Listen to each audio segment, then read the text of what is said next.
Bien le bonjour, nous voyons la deuxième vidéo sur les parasitoses alimentaires.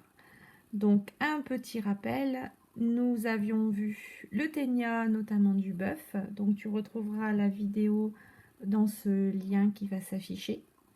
Et aujourd'hui, nous allons nous intéresser à la douve du foie. Alors je fais appel à tes connaissances sur la douve du foie. Simplement, dis-moi où cette douve, ce parasite peut vivre. Oui, bien sûr, dans le foie. Donc, comme on vient de le dire, c'est un parasite qui cette fois-ci est plat. Donc souviens-toi de ce qu'est la définition d'un parasite. Oui, voilà, c'est un être vivant qui a besoin d'un autre être vivant pour pouvoir vivre. Donc l'autre nom de la douve du foie, c'est également Fasciola hepatica. Vous allez voir maintenant une vidéo avec la douve.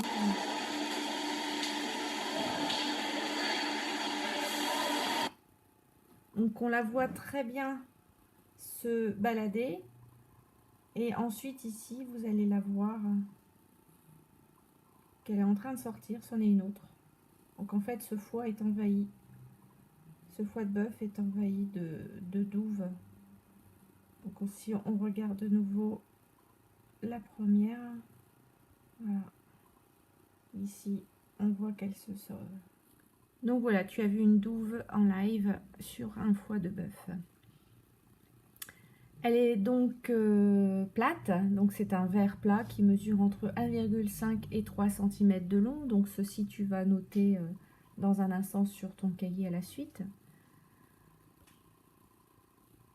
Concernant les origines, on la trouve dans les végétaux sauvages qui sont cueillis dans une prairie inondée. Donc le cresson, le pissenlit, la chicorée sauvage par exemple. On le retrouve dans le foie du bœuf et du mouton, puisqu'il broute ces pâturages qui sont inondés. Donc vous consommez ces végétaux, mais vous consommez aussi ces animaux, donc dans lesquels vous pourriez retrouver cette douve du foie qui est un parasite et provoque une parasitose.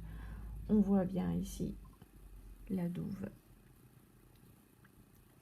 Les symptômes, alors si vous l'avez, vous allez être fatigué, on parle d'asthénie. Vous pouvez vous amaigrir comme le ténia en fait. Parfois avoir de la fièvre, des douleurs du côté droit au niveau du foie. Vous pouvez penser qu'il s'agit d'une indigestion, comme ça peut être un parasite. Pardon. Les mesures d'hygiène, eh bien éviter de consommer des végétaux sauvages. Bien les nettoyer si vous en consommez crus. Alors quel est le nom de cette parasitose alimentaire? C'est la fasciolase.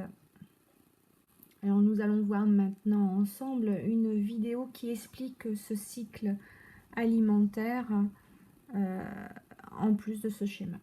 Derrière ce magnifique paysage de Camargue se déroule une étrange histoire. Le parasite Fasciola hepatica, appelé communément la grande douve du foie, se reproduit dans deux hôtes différents. Son hôte intermédiaire est un escargot d'eau douce et son hôte définitif un vertébré. Allons voir de plus près ce qui se passe au fond de ce canal pendant que la vache broute tranquillement. Oh, mais qu'est-ce qui bouge? Ce sont des œufs de douve non embryonnés.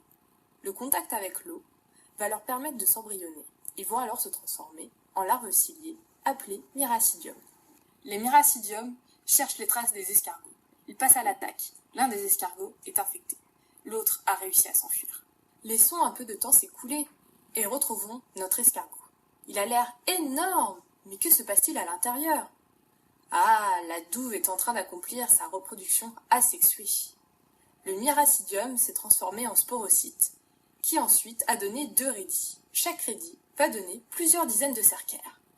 Je crois bien que l'escargot ne se sent pas bien. Les cercaires sont en train de sortir de lui. Ils vont ensuite chercher une plante aquatique pour aller s'enquister dessus. Une fois sur les plantes aquatiques, il faut encore qu'un hôte définitif, c'est-à-dire un vertébré, comme une vache, un sanglier, un ragondin ou encore l'homme, viennent manger les plantes contaminées. Que vont faire les métacercaires une fois à l'intérieur de la vache? Allons voir ça de plus près. Les métacercaires vont se désenquister dans le duodénum, puis vont migrer vers les canaux biliaires, où ils vont prendre leur forme adulte. La multiplication sexuelle va alors avoir lieu. Plein d'œufs non embryonnés vont alors être produits. puis vont être relâchés dans l'environnement via les bouses. Et le cycle va recommencer. Voilà la douve du foie qui provoque la fasciolase, qui est la parasitose alimentaire, est terminée. La suite dans une troisième vidéo. À bientôt.